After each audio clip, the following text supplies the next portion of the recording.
Ыбырай Алтынсарин бір өз мақта әңгімесі. Бір кішкентай қыз әкесінің шапанын жамап отыр екен.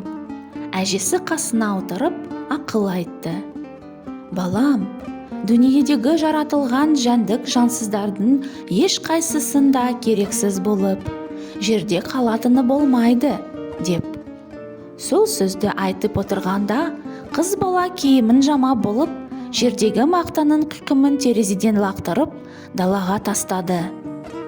Әже, осы қиқымның еш нәрсеге керегі бола қалмас, деп. Әжесі, балам, сол да жерде қалмайды, деді. Осылайша сөйлесіп, терезеден қарап отырса, манағы мақтаны жел көтеріп ұшырды.